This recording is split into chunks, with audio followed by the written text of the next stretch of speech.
ကဲဘရာမင်္ဂလာပါကျွန်တော်အမေပိုးစင်ပြန်ဆိုင်ပြန်နော်နိုင်ငံပိုးစင်တွေကျွန်တော်တို့ဒီပေါ့ဒီနှစ်ပတ်လောက်နီးပါဝင်ပြီးရဲ့နောက်ပိုင်းမှာကျွန်တော်တို့အနေနဲ့မမေပိုးစင်ပြန်စားပြီဆိုတော့အမေပိုးစင်ဒီမှာနှစ်ပွဲပဲရှိတယ်ပြင်းလူပိုးစင်ပဲရှိတယ်စပင်လာကပိုးစင်ပဲရှိတယ်ဆိုတော့ဘယ်စင်တွေဘယ်လိုပြီးသွားမလဲဆိုတာကတော့ကျွန်တော်တို့အကြိုက်ဆုံးဖြစ်အောင်ရွေးချယ်ပြီးတော့ရွေးထုတ်ပေးမယ်ဗျာနော်အမေပိုးစင်နဲ့ပြန်စားပြီဆိုတော့တိတ်မကြတော့ brother တို့ဘလုံးရတဲ့ဒီရလည်းတိတ်မကြတော့နောက်တော့ပွဲစင်လည်းတိတ်မကြတော့ဘူးကုံတော့မှဖြစ်တဲ့ကြောင့်ဒီနောက်ပိုင်းတွေပို့ပြီးတော့ကစားလို့ကောင်းမယ်အနေထားမျိုးတွေအသင်းကြီးအနေနဲ့လည်းအမှတ်လွင်လိုတဲ့အလက်ရောက်ပြောမှဆိုရင်ကစားမဲ့အနေထားမျိုးဖြစ်တယ်လို့အသင်းငယ်အနေနဲ့လည်းဒါအမှတ်လွင်လိုတဲ့အလက်ရောက်ရုန်းကန်မဲ့အနေထားမျိုးဖြစ်တဲ့အနေထားမျိုးဖြစ်တယ်ကဲဒါဆိုရင်စပိန်လာလီဂါဘလကာနိုနဲ့အရှိပွဲတင်သွားမယ်နော်လက်ရှိပေါ့ဘလကာနိုအနေနဲ့ပေးရဈေးတန်းရကြည့်မယ်ဆိုလို့ရှိရင်လည်းအရှိနဲ့ရတိတ်ပြီးတော့ဟိုအမှတ်ဒီဈေးတန်းမှာဆိုရင်တိတ်ပြီးကွာတာမဟုတ်ဘူးအရှိရလည်းလက်ရှိတန်းစင်းဆောင်ရောင်းမဲ့အနေထားမျိုးဆိုတော့အရှိရအောင်မာတော့ကတော့လီဘန်တေတို့ရဲအူပီတို့ဒီလိုပွဲစဉ်ရှိရဆိုတော့လောဆယ်မှာအရှိကိုလိုက်ပြီးတော့ဖီအားပေးနေမာတော့ကဘာလို့လဲဆိုတော့မာရော့ကာနေတဲ့တန်းစင်းစုံနယ်ပယ်ထဲမှာရောက်နေတဲ့အေရှီယာစင်းစက်ကွန်ရုံးမယ်ဆိုရင်တော့တမတ်အတာနဲ့တော့ဒီနှစ်မှာရုံးလို့ရသေးတဲ့အနေအထားမျိုးဒါဆိုရင်ဈေးတန်းရကျွန်တော်ပြန်ကြည့်မယ်ဈေးရကြည့်မယ်ဆိုတော့ကျွန်တော်ရှိမှပေးတဲ့ဘလက်ကောင်တို့ပေးတဲ့ဈေးတန်းတစ်လုံး50တန်ကြီး9ပေါင်းကြီး3လုံး90တန်ကြီးကျွန်တော်ဆောင်းတော့ပြောသလိုပဲ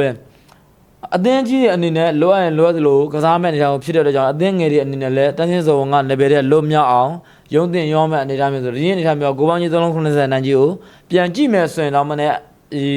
ဝင်ဝင်ဖြစ်တဲ့အရှိအနေနဲ့ဂိုးရမယ်ဂိုးပြန်ရဖို့ရခိုင်လုံးများတဲ့အနေနဲ့ပြောဒါဆိုရင်ဂိုးပေါ်သွားနိုင်ပါမလားအဲ့ဒါပဲကျွန်တော်စဉ်းစားတယ်ဘလကတော့တစ်လုံး50တန်ကြီးပေးတာကတော့လက်ရှိနေတာအဆင့်14အသင်းနဲ့17အသင်းကိုပေးရဈေးတန်းကမှန်လားလို့မပြောဈေးတန်းရတော့မှန်တယ်ဒါပေမဲ့ဂိုးပေါင်းချင်း390တန်ကြီးကိုကျွန်တော်ပြန်သုံးသပ်မှဆိုရင်ဒီမှာအရှိနဲ့ဂိုးပြန်ရနေရင်ရှိရဒါဆိုရင်အရှိဂိုးပြန်ရနေရင်ရှိလားဘလကတော့ဆုံးစားတဲ့ပွဲစဉ်3-4ပွဲလောက်ကဂိုးပေးပြီးဖြစ်တဲ့အနေအထားမျိုးဂိုးအောင်ပေါ်ခဲ့တဲ့ပွဲစဉ်ကရှားတယ်အရှိကိုပြန်ကြည့်မယ်ဆိုရင်အရှိကအစောနာလိုပဲတန်းစင်းဆောင်ကရုံရမယ့်အနေအထားမျိုးဖြစ်တဲ့အတွက်ကြောင့်ဒါလည်းသူ့အနေနဲ့ဂိုးပြန်မျောလင့်လို့ရမယ်ဒီတိုင်းနဲ့ကြည့်မယ်ဆိုရင်တော့အရှိကစားတဲ့ပွဲစဉ်တိုင်းမှာဆိုနောက်ဆုံးစားတဲ့ပွဲစဉ်3ပွဲကစား3ပွဲလုံးဂိုးပေါ်ခဲ့တယ်ဆိုတော့ဒီနေ့ဆက်လက်ပြီးဂိုးပေါ်ပါမလားကျွန်တော်နေပြောမယ်ဆိုလို့ရှင်တော့ဘော်ဒီနဲ့ဂိုးပေါင်းကြီးရှင်ကြည့်မယ်ဆိုလို့ရှင်ဘော်ဒီကပုံမှန်ကန်သလားလို့အောင်မရတယ်ဘာလို့လဲဆိုတော့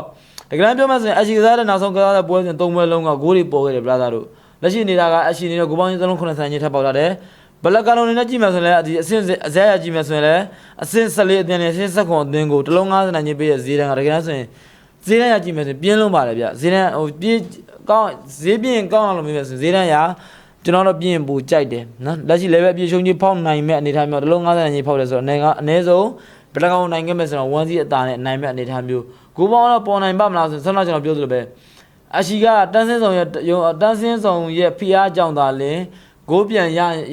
နိုင်ကြီးရှိတယ်ဒီတန်းကတော့အရှိနေတဲ့နောက်ဆုံးကစားတဲ့ပွဲစဉ်3-4ပွဲလောက်ကဂိုးတွေပေါ်ခဲ့တဲ့အတွက်ကြောင့်ဆက်လက်ပြီးဂိုးပေါ်ပါမလားအဲ့ဒါပဲကျွန်တော်စိုးရိမ်နေကျွန်တော်ကတော့ဘော်ဒီနဲ့ဂိုးနဲ့ရှင်ကြည့်မယ်ဆိုဘော်ဒီတော့ပဲကောင်းလာမယ်ကျွန်တော်ထင်တယ်နော်ဘလကာနိုဘော်ဒီကျွန်တော်ကြိုက်တယ်အကြိုက်တယ်မယ်ဆိုရင်ဘလကာနိုဘော်ဒီပဲကောင်းလာမယ်ကျွန်တော်ယူဆပါတယ်ဗျကဲဒါဆိုနောက်တစ်ပွဲပြည်သူ့လူပွဲစဉ် PSG နဲ့တူလောက်ပွဲစဉ်ဒီပွဲစဉ်နဲ့ကျွန်တော်သုံးသပ်ပေးမယ်နော်ပွဲစဉ်ဒီအမပေးပွဲစဉ်ဒီနေ့မှပြန်စားဖြစ်တဲ့ကြောင့်ဒီနေ့မှတော့ဒီနှစ်ပွဲပဲရှိရတယ်ဒီနှစ်ပွဲပဲကျွန်တော်အကောင်းဆုံးပြန်ကြိုးစားပြီးရွေးချယ်ပြီးတော့သုံးသပ်ပေးမယ်နောက်တစ်ခုကျွန်တော်ပြောချင်တာကဘလုံးရသည်ကဗလာတို့အမြင်မဲ့ဒီနေ့ရသည်ကအကြာဆုံးလို့ပဲပြောရမလားနိုင်ငံပွဲစဉ်လည်းဝင်တယ်ပြီးလို့ရှိရင်ချန်ပီယံလိလာတော့မတရားနာပွဲစဉ်ပူတော့ပွဲကြည့်လို့ကောင်းလိမ့်မယ်ဒါကြောင့်မို့ကစားတဲ့အနေနဲ့ကြည့်မယ်ဆိုလို့ရှိရင်လက်ရှိနိုင်ငံပွဲစဉ်နဲ့ဝင်ထားတဲ့အတွက်ကြောင့်အမပေးပွဲစဉ်နဲ့အနေနဲ့ဒီနေ့မှာဇွန်ဘော်တွေသွားနိုင်လားပဲကျွန်တော်တွေးရမယ်ဘာလို့လဲဆိုတော့ပွဲစဉ်နဲ့နားထားကြရဗျာတကယ်ကစားမဲ့အနေထားမျိုးမှာဆိုရင်အသင်းကြီးအနေနဲ့လည်းပွဲကစားသမားတွေနားထားရတဲ့အတွက်ကြောင့်ဒီနေ့လိုအနေထားမျိုးမှာကြေးတွေဈေးနှံရကြည့်မယ်ဆိုရင်အောင်ဖို့ရန်ကုန်များလာတယ်ဒါကြောင့်မို့ဘရာသားတို့အနေနဲ့လည်း online ပေါ်ကနေဘလုံးပွဲစဉ်တွေကိုဒီလိုမျိုးအသင်းကြီးအသင်းကအစုံအပါဝင်ကိုပေါင်းဘော်ဒီအစုံပါဝင် online ပေါ်ကနေဘလုံးကောက်ဖွင့်ကစားခြင်းကိုစမ်းကိုယ်တိုင်ငွေကြေးအာမခံပြီးကြော်ညာပေးနေတဲ့ကုမ္ပဏီမှာတက်ရောက်ပြီးအကောက်ဖွင့်ကစားလို့ရပါတယ်ဗျာနော်ကဲဒါဆိုရင်နောက်ဆုံး PSG နဲ့တူလောက်ပွဲစဉ်သွားမယ်မမေပွဲစဉ်နှစ်ပွဲပဲရှိတယ်နှစ်ပွဲပဲရှိတဲ့နေတာကြာကြည့်မယ်ဆိုရင် PSG ပွဲစဉ်တစ်ပွဲပဲပြောမယ်ဆိုရင်ကိုပေါင်းကြီးရောဘော်ဒီကိုပြင်းတာပဲတွေ့တယ် PSG ဘော်ဒီနှလုံး50တန်ကြီးကိုပေါင်းကြီး3လုံးပြ50ချုံကြီးကျတော့ဟုတ်ပါမလားနောက်ဆုံးကစားတဲ့ပွဲစဉ်တော့တူလောက်နေတဲ့ PSG လိုသင်းမျိုးကို3စစ်လို့ရလဲမျိုးနဲ့ဒါဂိုးပြန်ရချက်ပြီးဂိုးပေါ်သွားတယ်ဆိုတော့ဒီနေ့နေတာမျိုးကတူလောက်နေတဲ့ဂိုးပြန်ရနိုင်ကြီးတော့များလောက်မယ်ကျွန်တော်ယူဆတယ်ဘာလို့လဲဆိုတော့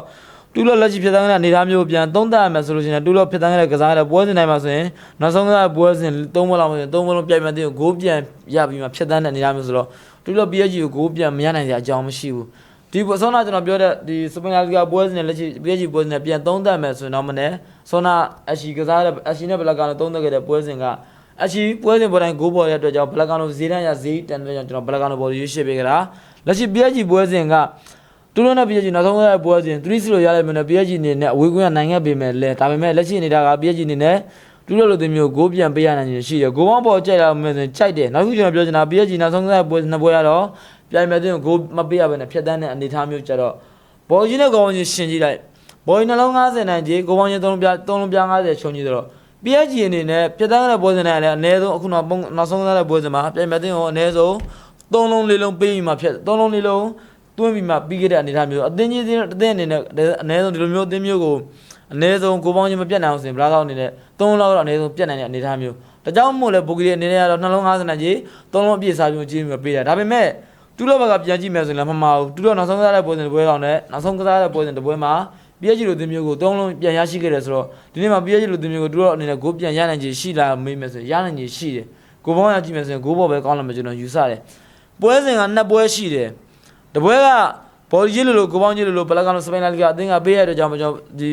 ဇီရန်ရကြည့်မယ်ဆိုရင်ဘလက်ကန်ဘော်ဒီကြတဲ့ကြောင့်ဘလက်ကန်ဘော်ဒီရှစ်ပေးခဲ့တယ် PSG ပွဲစဉ်ကြည့်မယ်ဆိုရင်လည်း PSG လက်ရှိနေတာဒူလော့လိုအသင်းမျိုးကိုမပြောဘူးဆိုရင်3လောက်တော့အနည်းဆုံးပြတ်နိုင်တဲ့အနေအထားမျိုးရှိတယ်ဒါပေမဲ့နှစ်ပွဲလုံးရှိရတဲ့ဒီနေ့မှာပွဲစဉ်လည်းမမေးပွဲနှစ်ပွဲပဲကောင်းကန်းရှိရတယ်နှစ်ပွဲလုံးတော့ကျွန်တော်အနေနဲ့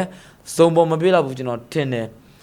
ဘလက်ကန်ဇီရန်မှန်မယ်ဘော်ဒီကြီးပေးမယ်ဆိုရင် PSG အနေနဲ့ပြောလို့မရဘူးစုံပေါ်ပေးရင်ပေးသွားနိုင်တယ်ဒါပေမဲ့ PSG ကတော့ဂိုးပေါင်းမဲ့ပို့စိတ်ချရတယ်ကျွန်တော်ယူဆပါတယ်ဗျာနော် PSG ဂိုးပေါ်ကြိုက်ပါတယ်ဗျာအကြိုက်တယ်မစင် PSG ကဂိုးပေါ်ပဲကောင်းပါတယ်ဗျာကဲဒါဆိုစုစုပေါင်းဒီမှာကျွန်တော်နှစ်ပွဲသုံးသက်ပေးခဲ့နော် brother တို့နဲ့အကြိုက်တူကစားပါနောက်နေ့မှာလည်းပွဲစဉ်ကပိုကောင်းတယ် brother ပိုကောင်းတဲ့နောက်နေ့မှာကျွန်တော်အကောင်းဆုံးပြောင်းရွေးချယ်ပြီးသုံးသက်ပေးမယ်ဆောင်းကကျွန်တော်ပြောသလိုပဲဘောလုံးပွဲစဉ်တွေစိတ်ဝင်စားလို့ကစားခြင်းနဲ့ဆိုရင်ကိုစန်းကိုယ်တိုင်လင်းလင်းကြော်လာပြီ brother တို့နော်ကိုစန်းကိုယ်တိုင်ငွေကြေးအာမခံပြီးကြော်ညာပေးနေတဲ့ကုမ္ပဏီရှိတယ်ဒီကုမ္ပဏီမှာတော့ရောက်ပြီးဘောလုံးကောက်ဖွင့်ပြီးတော့ကစားလို့ရပါတယ်ဗျာငွေကြေးပိုင်းနဲ့ပတ်သက်ပြီးကျွန်တော်အနေနဲ့တရားရင်အာမခံပါလေဗျာနော်ကဲဒါဆိုရင်ကျွန်တော်နောက်နေ့မှာပြန်ဆောင်ကြပါဗျာနော်